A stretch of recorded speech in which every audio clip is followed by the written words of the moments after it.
বিসমিল্লাহির রহমানির রহিম। সুপ্রিয় এমবিএ শিক্ষার্থী, আমরা অনলাইন ক্লাসের ধারাবাহিকতা আজকের রিক্সের কোভ্যারিয়েন্সের প্রবাবিলিটি দেওয়া না থাকলে কীভাবে করতে হয় সেই রকম একটি অঙ্ক, এবং আমরা পিছনের থেকেও কীভাবে এক্সপেক্টেড রিটার্ন এবং স্ট্যান্ডার্ড ডেভিয়েশন থাকলে অঙ্ক কীভাবে করা যায় আমরা একটু দেখব।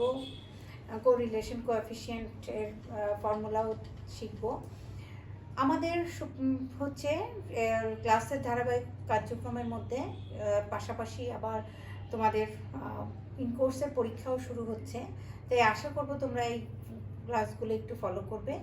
এবং আমরা পোর্টফোলিও কি, পোর্টফোলিওর সিদ্ধান্তে প্রভাব বিস্তারের উপাদান, পদক্ষেপ, ঝুঁকির মধ্যে বিভিন্ন রকম ঝুঁকি আছে, ব্যবসা ঝুঁকি, আর্থিক ঝুঁকি, পার্থক্য, ঝুঁকির প্রকারভেদ, এবং এই যে অঙ্কগুলো আমরা ক্লাসে করছি এগুলো তোমরা প্র্যাকটিস করলে অবশ্যই পরীক্ষায় ভালো করতে পারবে। তাহলে আমরা শুরু করি। আজকে কোভ্যারিয়েন্সের প্রবাবিলিটি দেওয়া না থাকলে কিভাবে অঙ্ক করতে হয়। বোর্ডে আমি একটি অঙ্ক এখানে তুলে রেখেছি প্রবলেম। দেখো যে from the following returns of stock A and stock B over the past 5 years determine covariance and correlation coefficient for the two companies. এইরকম ক্ষেত্রে তোমার এখানে এই প্রবলেমটাতে ইয়ার ভিত্তিক 5 বছরের দুটো স্টক আছে, স্টক এ এবং স্টক বি, সেখান থেকে রিটার্নের পরিমাণগুলো দেওয়া আছে, 5 বছরের রিটার্নের হার, আমাদেরকে কোভ্যারিয়েন্স এবং কোরিলেশন কোএফিসিয়েন্ট বের করতে বললো। এবং কোরিলেশন কোএফিসিয়েন্ট আমরা আগে দেখিনি, আজকে আমরা দেখব সূত্রটা অ্যাপ্লিকেশন যে কিভাবে করতে হয়।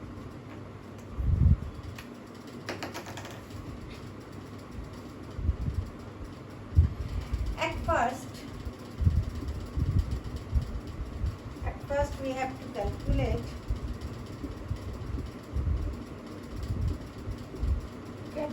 arithmetic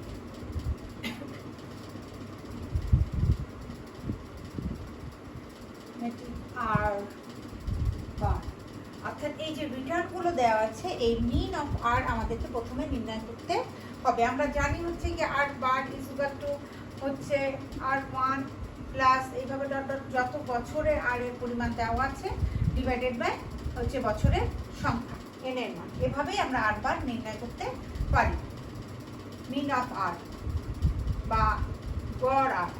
তো এই যে স্টক এ এবং স্টক বি এর ক্ষেত্রে আমরা হচ্ছে কি এই মিন অফ আরটা বের করে নিব। স্টক এ তে আমরা এ বার যেটাকে বলি, এই টোটাল এই রিটার্ন অফ এ এইগুলাকেই এ বলা হচ্ছে, এই এ বার নির্ণয় করতে হবে এবং এ স্টক বি এর ক্ষেত্রে বি বার নির্ণয় করতে হবে। তো ফর স্টক এ বার নির্ণয়ের ক্ষেত্রে আমরা দেখতেছি এখানে কি আছে, 0.07 plus 0.09 plus 0.10 plus minus 0.12 plus 0.60, সবগুলোকে আমরা যোগ করে বছর দিয়ে ভাগ দিয়ে দিব, 5 বছর। এখানে এ বার চলে আসতেছে, ক্যালকুলেশন করলে তোমরা দেখতে পাবে এখানে চলে আসবে, মানটা চলে আসতেছে হচ্ছে কি এ বারে 0.06 ইজ ইকুয়াল টু 6%। একইভাবে আমরা স্টক বি এর ক্ষেত্রেও দেখব। স্টক বি এর ক্ষেত্রে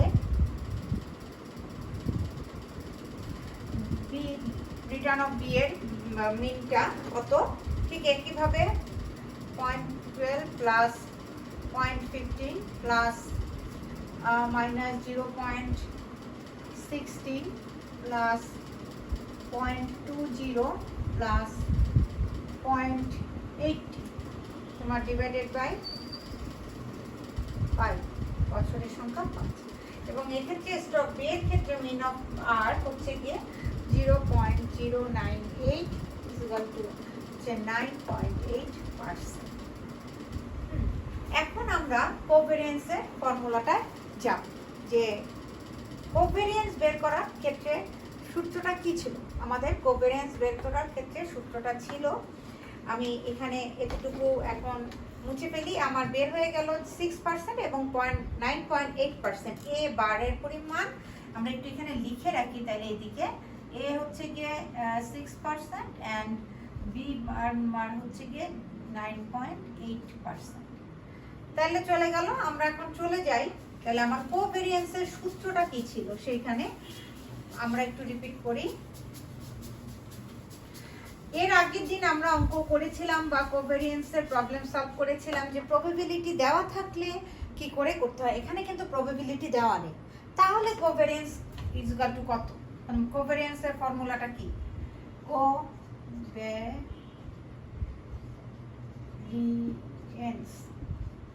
কোভেরিয়েন্স আমরা জানি, কোভেরিয়েন্সের ফর্মুলা হচ্ছে গিয়ে এখানে স্টক, স্টক এ বি, তাই আমরা এ বি লিখতে পারি ইজ ইকুয়াল টু আমাদের কোভেরিয়েন্সের ফর্মুলা হচ্ছে summation of A I minus A bar into B I minus B bar. এইভাবে যতগুলো মান থাকবে সেই মানগুলো অ্যাড হয়ে যাবে এবং ভাগ করতে হবে বছরের সংখ্যা দিয়ে n। তাহলে আমরা দেখতে পাচ্ছি এখানে কিন্তু প্রবাবিলিটির মান দেওয়া নেই বলে এই ফর্মুলাটা ব্যবহার হচ্ছে। যদি প্রবাবিলিটির মান দেওয়া থাকতো তাহলে প্রিভিয়াস ক্লাস আমরা কি লিখেছিলাম? প্রিভিয়াস ক্লাসের এইখানে কি ছিল? এখানে ছিল হচ্ছে গিয়ে এ I minus A expected return, সেক্ষেত্রে ই এ এটা ছিল ইনটু ছিল এটার সাথে প্রবাবিলিটি। এই টোটাল জিনিসটা হচ্ছে গিয়ে প্লাস এইভাবে যতগুলো আসে ততগুলো তোমার হচ্ছে গিয়ে যোগ করতে হয়, ভাগ করতে হয় এন দিয়ে। প্রবাবিলিটি না থাকলে হচ্ছে এই ফর্মুলা, প্রবাবিলিটি থাকলে এই ফর্মুলা, অর্থাৎ যে রিটার্নটা থাকে সেই রিটার্নের পরিমাণ থেকে এক্সপেক্টেড রিটার্ন এ মানটা বাদ দিয়ে তার সাথে প্রবাবিলিটি দিয়ে গুণ করলেই হচ্ছে গিয়ে মানটা পাওয়া যায় এবং তাকে বছরের সব সংখ্যা দিয়ে ভাগ করলে আমরা হচ্ছে কোভেরিয়েন্স নির্ণয় করতে পেরেছিলাম। কিন্তু বর্তমানের সূত্র হচ্ছে তোমার এ আই, এটা আই মানে হচ্ছে প্রত্যেক মানে এর যে রিটার্নের পরিমাণ প্রত্যেক ইয়ারের জন্য, প্রথম বছরের জন্য 0.07, দ্বিতীয় বছরের জন্য 0.09, 2012 সালের জন্য 0.10, 13 সালের জন্য 0.12 মাইনাস 0.12, 14 সালের জন্য 0.16। এ আই মানে হচ্ছে এই বিভিন্ন মানগুলো, আর এ বা বার মিন অফ এ হচ্ছে কি এই এর রিটার্নের সবগুলো যোগ করে বছরের সংখ্যা দিয়ে ভাগ করলে আমরা একটু আগে দেখেছি বারটা হচ্ছে 6%, বি এর ক্ষেত্রে বি বার হচ্ছে 9.8%, আর বি এর ক্ষেত্রে এখানে বি আই। এইভাবে বছরের সংখ্যাগুলো তোমরা বসিয়ে যেতে হবে।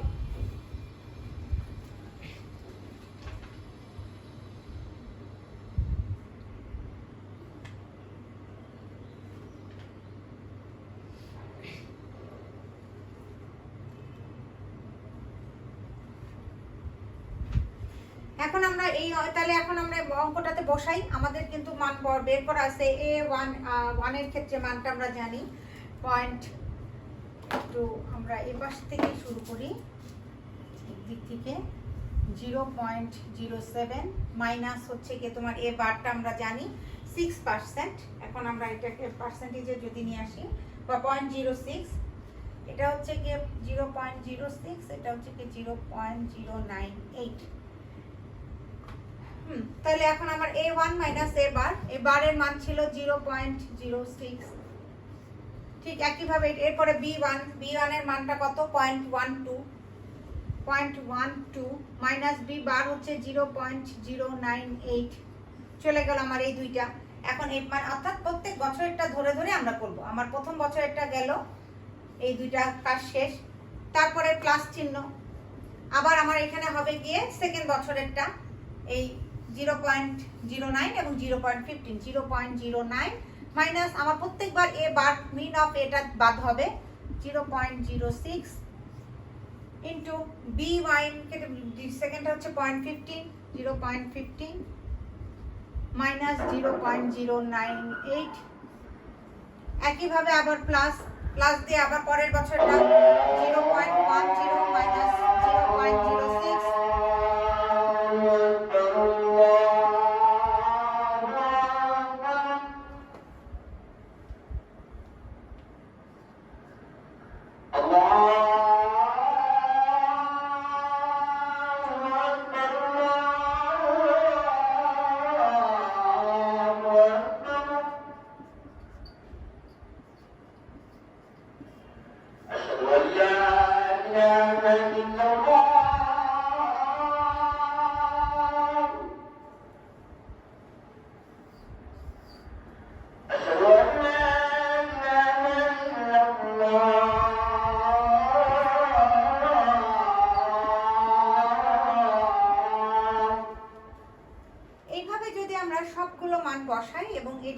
আমরা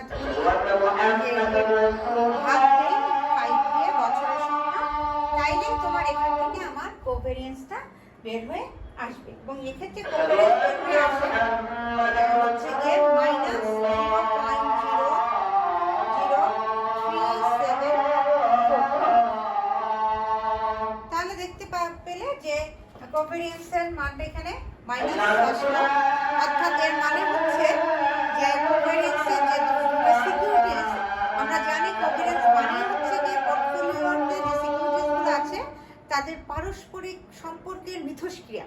অর্থাৎ আমরা প্রথম ক্লাসে বলেছিলাম যে কোভেরিয়েন্সে যখন নেগেটিভ আসে তখন বোঝা যায় যে এই সিকিউরিটিজ দুটো একটি অপরটির বিপরীত দিকে চলমান, অর্থাৎ একটি বাড়লে আরেকটি কমছে, একটা মান যদি পজিটিভ হয় আরেকটা নেগেটিভ, আরেকটা নেগেটিভ হলে আরেকটা পজিটিভ, যে কারণে কোভেরিয়েন্সের মানটা আসছে নেগেটিভ। যদি একইমুখী হতো তাহলে কোভেরিয়েন্সের মান আসতো পজিটিভ। বিপরীতমুখী দুটো সিকিউরিটিজের সম্পর্ক এখানে বোঝা যাচ্ছে বিপরীতমুখী।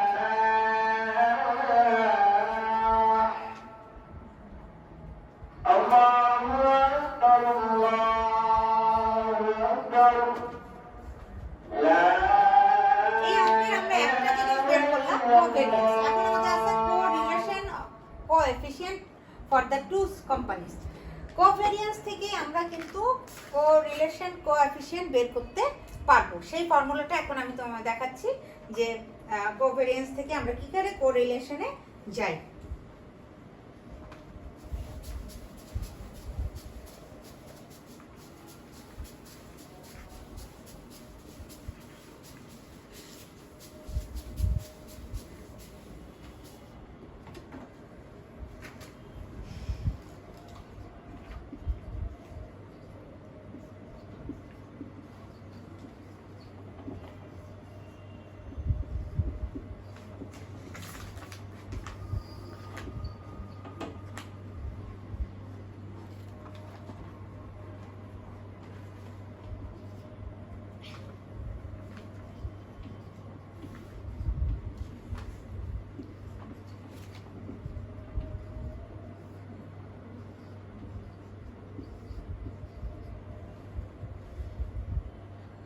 আমরা কোভেরিয়েন্সের সূত্রে কিন্তু পড়েছিলাম, দেখিয়েছিলাম কোরিলেশন দেওয়া থাকলে কোভেরিয়েন্সের সূত্র হচ্ছে কোভেরিয়েন্স ইকুয়াল টু হচ্ছে sigma A sigma B and হচ্ছে গিয়ে কোরিলেশন এ বি।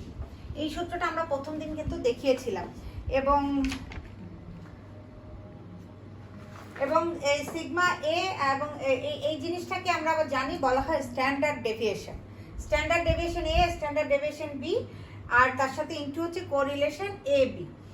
এইটাই হচ্ছে কোরিলেশনের ফর্মুলা, যে কোভেরিয়েন্সকে সিগমা এ এবং সিগমা বি অর্থাৎ সিকিউরিটিজ যেটা দেওয়া থাকবে সেটা দিয়ে অর্থাৎ স্ট্যান্ডার্ড ডেভিয়েশন দিয়ে ভাগ করলে হচ্ছে কোরিলেশন পাওয়া যায়। এই সূত্রটা থেকে আমরা এই সূত্রটাই গেলাম যে correlation is equal to covariance divided by sigma A এবং sigma B. That means sigma A মানে হচ্ছে স্ট্যান্ডার্ড ডেভিয়েশন দিয়ে কোভেরিয়েন্সকে ভাগ করা। আমরা জানি ভ্যারিয়েন্সের সূত্র হচ্ছে গিয়ে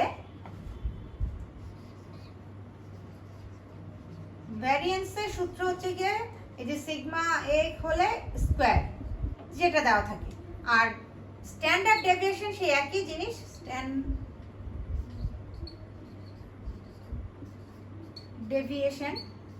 standard deviation is equal to হচ্ছে গিয়ে এই সিগমা স্কয়ারকে যখন রুট ওভার করে দেওয়া হয় তখনই হচ্ছে গিয়ে সিগমা এ স্কয়ারকে যদি রুট ওভার করি তাহলে আমরা সিগমা এ পাই, যেটা হচ্ছে স্ট্যান্ডার্ড ডেভিয়েশন। তাহলে আমরা এখানে এখন ভ্যারিয়েন্সের সূত্র এই যে স্ট্যান্ডার্ড ডেভিয়েশন যেটা আছে সেটা বসিয়ে মান বের করব এবং এই সিগমা এ এবং সিগমা বি এর মান বের করে কোভেরিয়েন্স এ বি কে ভাগ দিব। একটু আগে আমরা কোভেরিয়েন্সের মানটা বের করছিলাম, এই যে আমার কোভেরিয়েন্স এ বি এখানে যে মানটা আসছে সেই মানটা হচ্ছে গিয়ে কত ছিল 0.00374 মাইনাস 0.00374। তাহলে আমরা দেখতে পাচ্ছি যে আমরা এখন সিগমা এর মানটা বের করব, অর্থাৎ আমরা দেখব যে স্ট্যান্ডার্ড ডেভিয়েশনের মানটা বা ভেরিয়েন্সের মানটা কি।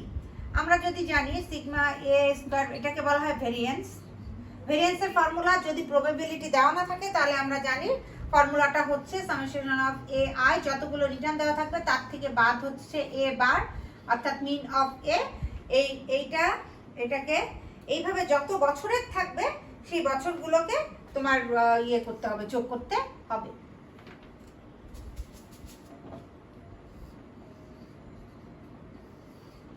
Sigma A I A minus to the power square divided by এটা হচ্ছে কি এন মাইনাস ওয়ান। অর্থাৎ ভেরিয়েন্সের সূত্র আমরা পড়েছিলাম যে রিটার্নের থেকে মিন অফ এ বাদ দিয়ে তাকে এন মাইনাস ওয়ান দিয়ে ভাগ করলে পাওয়া যাবে, এবং এভাবে ডট ডট করে যতগুলো বছর থাকবে A N one plus A two the power two the power square. তাহলে আমরা এখন দেখি যে সিগমা এর মানটা কিভাবে কত আসে, sigma A square equal to কত হয়। এখানে sigma A square equal to আমরা মানটা বসাবো। আমরা একটু ফর্মুলাটা আবার লিখি।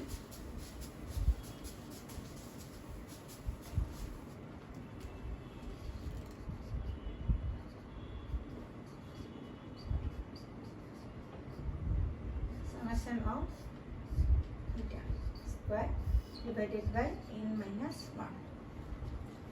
এখন আমরা সবগুলো মান বসাবো। তাহলে এর মানগুলো কি 0.07 প্লাস এ বারটা কত ছিল 0.06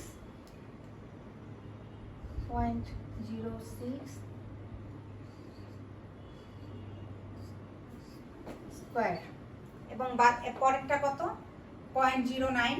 সবগুলো এখন শুধু এর মানগুলো আসবে 0.09 প্লাস এ বার 0.06 square plus 0.10 plus 0.06 square plus minus 0.12 plus 0.06 square plus 0.16 plus 0.06 square.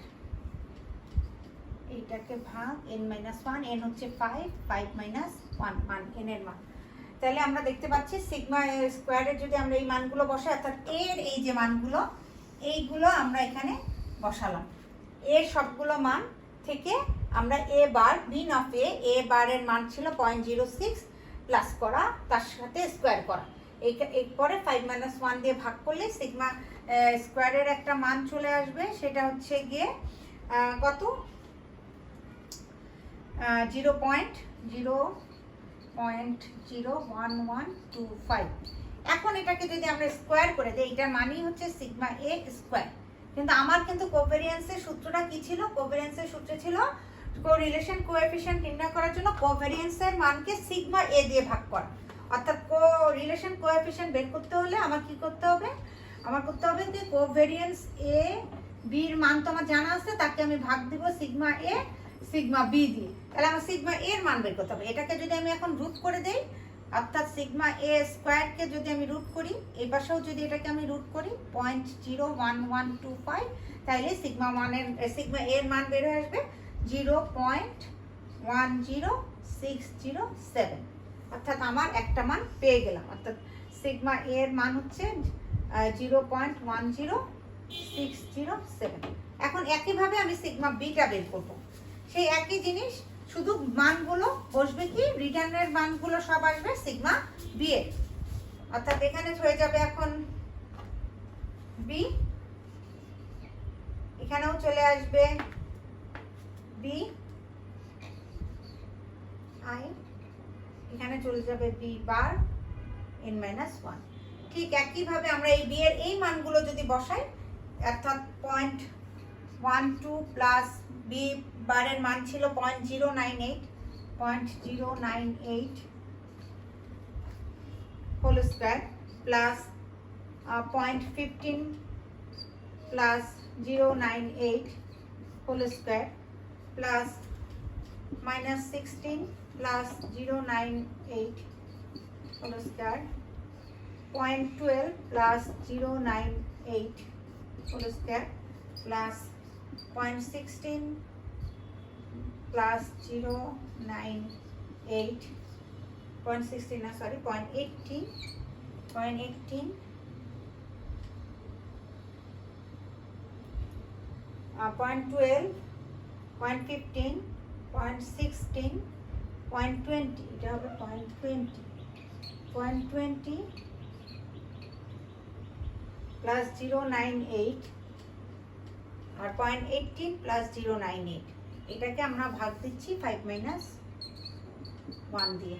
দেন এটা চলে আসবে sigma B square, square is equal to চলে আসতেছে মানটা 0.02172, অর্থাৎ that sigma B is equal to root over 0.02172, root over করলে আমার মানটা চলে আসে, তখন আমি পেয়ে যাচ্ছি 0.14738। তাহলে আমার এখানে সিগমা বি এর মানটা হয়ে গেল 0.14738। এখন আমি এই যে কোভ্যারিয়েন্সের সূত্রটা বসাই দিব, যেহেতু আমি সিগমা এ এবং সিগমা বি এর মান পেয়ে গেলাম, তাহলে আমি এখন আমার এই যে কোরিলেশন কোএফিসিয়েন্টের মানটা বের করতে পারতেছি। কোরিলেশন কোএফিসিয়েন্ট অর্থাৎ কোরিলেশন অফ এ বি মানটা কি, covariance of A B divided by sigma A and sigma B. তাহলে আমি সিগমা কোভ্যারিয়েন্সের মানটা আমার আগে ছিল 0.00374, 0.00374 ডিভাইডেড বাই সিগমা এর মানটা আমার চলে আসছে, আমি এখানে লিখলাম না, আচ্ছা এখানে লিখি 0.10607 ইন্টু হচ্ছে সিগমা বি এর মানটা হচ্ছে 0.14738,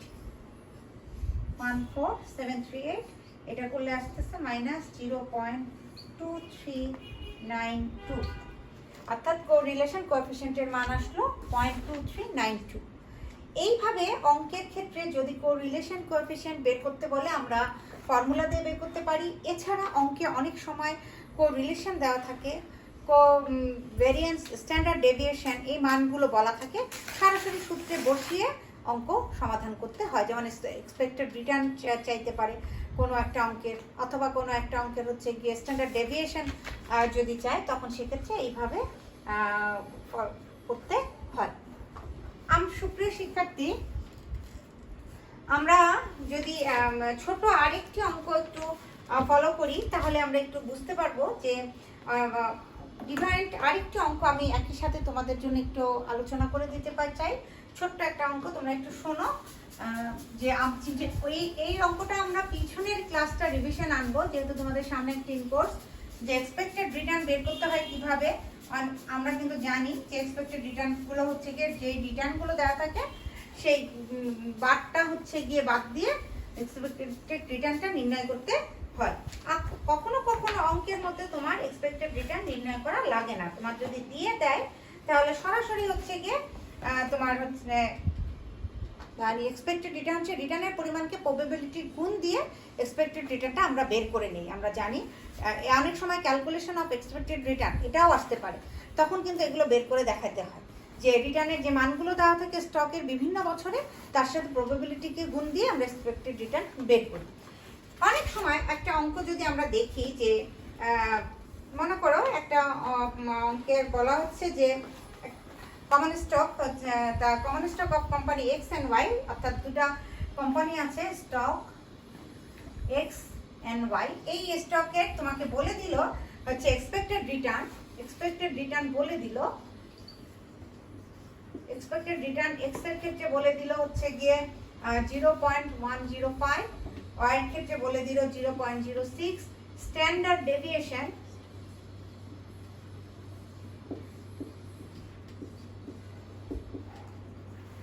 ডেভিয়েশন বলে দিল 0.06 and 0.03। তাহলে তোমাকে বলতেছে যে compute the risk and return for a portfolio comprising of 65:35, অর্থাৎ যেই এগুলো ব্যবহার করা হচ্ছে স্টক এক্স এবং ওয়াই, এই দুইটার হচ্ছে গিয়ে অনুপাত হচ্ছে গিয়ে 65:35, এবং হচ্ছে গিয়ে তোমার কোএফিসিয়েন্ট কোরিলেশন বলে দিল 0.75। stock X and stock B respectively, and the correlation coefficient between the two securities is 0.75. নির্ণয় করতে বলছে হচ্ছে তোমাদের compute the risk and return for a portfolio স্ট্যান্ডার্ডে। তার মানে রিস্ক বের করতে বলছে পোর্টফোলিও এবং পোর্টফোলিও রিটার্নটা বের করতে বলতেছে। পোর্টফোলিও রিস্ক মানেই হচ্ছে গিয়ে স্ট্যান্ডার্ড ডেভিয়েশন, আর পোর্টফোলিও রিটার্ন মানে এক্সপেক্টেড রিটার্নটা তোমাকে জানতে চাইলো। এইখানে কিন্তু মানে পোর্টফোলিও এক্সপেক্টেড রিটার্ন আমাকে বলে দিয়েছে যে স্টক এক্স এর রিটার্ন হচ্ছে এটা, ওয়াই এর এটা, কিন্তু আমার পোর্টফোলিও রিটার্নটা কি সেটা আমরা এখন একটু বের করব।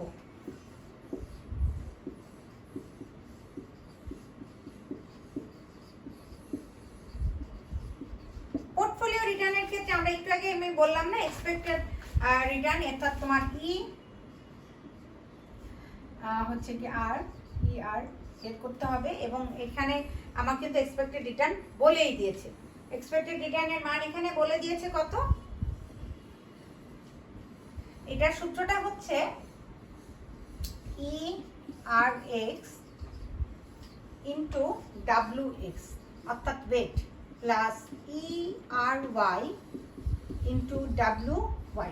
আমরা এর আগে এক্সপেক্টেড রিটার্ন বের করেছিলাম সিঙ্গেল সিকিউরিটিসের ক্ষেত্রে, প্রবাবিলিটি দেওয়া থাকলে, প্রবাবিলিটি দেওয়া থাকলে, কিন্তু পোর্টফোলিও রিটার্নের ক্ষেত্রে এক্সপেক্টেড রিটার্ন বের করার ফর্মুলাটা হচ্ছে এটা, যে যেই রিটার্নগুলো দেওয়া থাকে তার সাথে ওয়েট গুণ করতে হয়, অর্থাৎ এক্স সিকিউরিটির যে ইনভেস্টমেন্টটা আছে তার অনুপাতটা কত, আমাদের কিন্তু অনুপাতটা এখানে বলে দিছে, এরকম বলা থাকে পোর্টফোলিও রিটার্ন যখন বের করার কথা বলে তখন এরকম বলা থাকে যে এখানে রিটার্নের হারটা বলে দিছে, পার্সেন্টেজটা যে অনুপাতটা 65:35, তার মানে এক্স স্টকের 65, ওয়াই হচ্ছে 35। তাহলে আমার আর এক্স এটা বের করে ফেলে, আর এক্স এর মান আমার একবারে দিয়েই দিছে, এখানে বলে দিছে এক্সপেক্টেড রিটার্ন হচ্ছে 0.105 ইন্টু হচ্ছে কি WX আমার অনুপাত 65 প্লাস EY এর ক্ষেত্রে হচ্ছে গিয়ে এক্সপেক্টেড রিটার্ন 0.06 তোমার ইনটু হচ্ছে গিয়ে কত WY কত 35 হয়ে গেল। এখন যদি ক্যালকুলেশন করো তাহলে এখানে তোমার বের হয়ে আসবে মানটা 8.925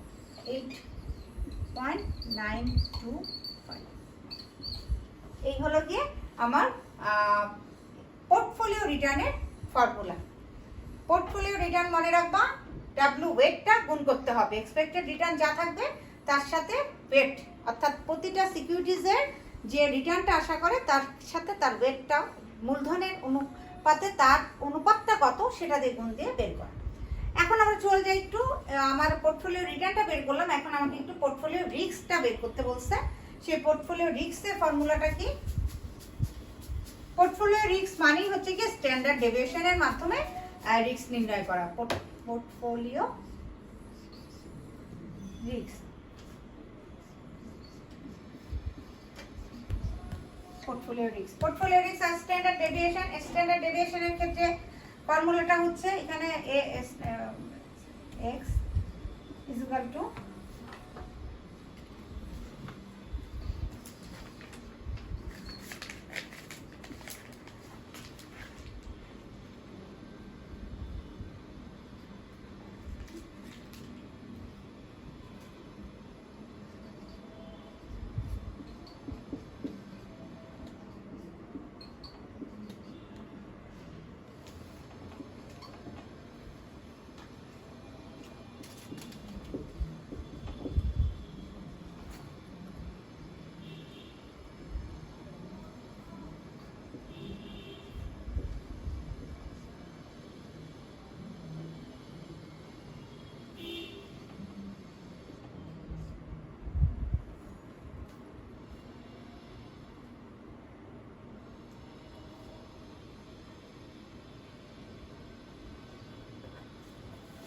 পোর্টফোলিও রিস্কের ফর্মুলাটা একটু দেখো, এখানে কি হলো sigma X is equal to আমরা লিখতেছি হচ্ছে গিয়ে সরি সিগমা এক্স হবে না, এটা পি, যেহেতু আমার পুরো পোর্টফোলিও রিস্কটা sigma P is equal to root over, কারণ যে স্কোয়ার উঠাই দিলে রুট ওভার, এখানে হচ্ছে sigma X square WX X square, অর্থাৎ সিগমা এক্স এর মান তার স্কোয়ার অনুপাত যতটুকু অনুপাত ছিল তার স্কোয়ার, সিগমা ওয়াই স্কোয়ারের মান WY স্কোয়ার, সিগমা এক্স মানে হচ্ছে স্ট্যান্ডার্ড ডেভিয়েশন। আমার কিন্তু এখানে স্ট্যান্ডার্ড ডেভিয়েশন দিয়ে দিচ্ছে, এক্স এর স্ট্যান্ডার্ড ডেভিয়েশন 0.06, ওয়াই এর স্ট্যান্ডার্ড ডেভিয়েশন 0.03, WX স্কোয়ার মানে অনুপাত WX, এক্স এর অনুপাত 65, WY এর অনুপাত 35, 2 ডেল্টা এক্স ডেল্টা ওয়াই অর্থাৎ স্ট্যান্ডার্ড ডেভিয়েশন মানে এটাই 2 ইন্টু 0.06, 0.03, WX 65, WY 35, আর XY অর্থাৎ কোরিলেশন XY। এই অঙ্কে কিন্তু বলে দিছে যে এই দুই পোর্টফোলিওটাতে কোরিলেশন কোএফিসিয়েন্ট হচ্ছে 0.75, মানে বের করার কিছু নাই, এখানে সরাসরি বলেই দিছে। তার মানে আর XY কোরিলেশন XY এর কোরিলেশনের মানটা হচ্ছে 0.75। এখন আমরা এই মানটা বসাই দিলেই হবে।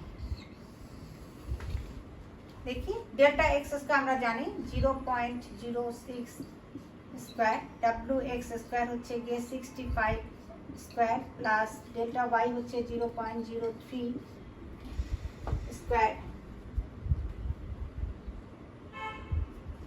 তারপর হচ্ছে 35 square plus 2 into delta x মানে পয়েন্ট, এখানে আমরা ইন্টু দিই 0.06 ইন্টু 0.03 ইন্টু 65 ইন্টু 35 ইন্টু 0.75, এই আর এক্স ওয়াই এর মান। এটা যদি আমরা করি, এই ক্যালকুলেশনটা শেষ করলে আমাদের উত্তর আসে 4.74%। তাহলে আমরা দেখতে পাচ্ছি সুপ্রিয় শিক্ষার্থী যে পোর্টফোলিওর ক্ষেত্রে কিন্তু দেখো, পোর্টফোলিও রিস্ক যদি বলে তার মানে স্ট্যান্ডার্ড ডেভিয়েশন বের করা। পোর্টফোলিওর ক্ষেত্রে স্ট্যান্ডার্ড ডেভিয়েশন ফর্মুলা হচ্ছে এটা। আমরা প্রথম দিনে কিন্তু পোর্টফোলিওর ফর্মুলাটা যখন লিখেছি তখন কিন্তু আমি পোর্টফোলিও ক্ষেত্রে কি করে স্ট্যান্ডার্ড ডেভিয়েশন বের করতে হয় সেই ফর্মুলাটা লিখে দিয়েছিলাম, সেটাই আজকে অ্যাপ্লিকেশনটা দেখালাম। অর্থাৎ স্ট্যান্ডার্ড ডেভিয়েশন আমরা কিন্তু নির্ণয় করা শিখেছি সিঙ্গেল সিকিউরিটিজের ক্ষেত্রে, সেক্ষেত্রে আবার প্রবাবিলিটি দেওয়া থাকলে একটি সূত্র, প্রবাবিলিটি দেওয়া না থাকলে একটি সূত্র। আবার পোর্টফোলিও রিস্ক বা স্ট্যান্ডার্ড ডেভিয়েশন পোর্টফোলিওর ক্ষেত্রে নির্ণয়ের ক্ষেত্রে সূত্রটা কি, সেক্ষেত্রে এটা একটা সূত্র। একইভাবে ভেরিয়েন্সও আমরা জানি, সিঙ্গেল সিকিউরিটিজের ক্ষেত্রে এক সূত্র একটি, প্রবাবিলিটি দেওয়া থাকলে একরকম, না দেওয়া থাকলে একরকম, কো রিলেশন দিয়ে কিভাবে কো ভেরিয়েন্স বের করতে হয় সেটা সূত্র একরকম। এইভাবে অঙ্ক প্র্যাকটিস করতে হলে সূত্রগুলোকে সবার আগে তোমাদেরকে খুব ভালোভাবে মুখস্থ করতে হবে এবং অঙ্ক ধরে ধরে প্রবলেম অনুশীলন করলে তোমরা বুঝতে পারবে যে কোন সূত্রটি কখন কোথায় অ্যাপ্লিকেবল। এবং আমরা দেখলাম যে একটা ছোট্ট অঙ্কের মধ্যে, যদিও এই অঙ্কটা খুব ইজি, সব দিয়ে দিয়েছে, শুধু আমাদেরকে ফর্মুলাটা মনে রেখে বসিয়ে অঙ্কটা সমাধান করতে হবে। আমি আশা করি তোমরা সুস্থ সুন্দরভাবে থাকবে এবং নিরাপদ থাকবে। তোমাদের সকলের জন্য শুভকামনা। খোদা হাফেজ।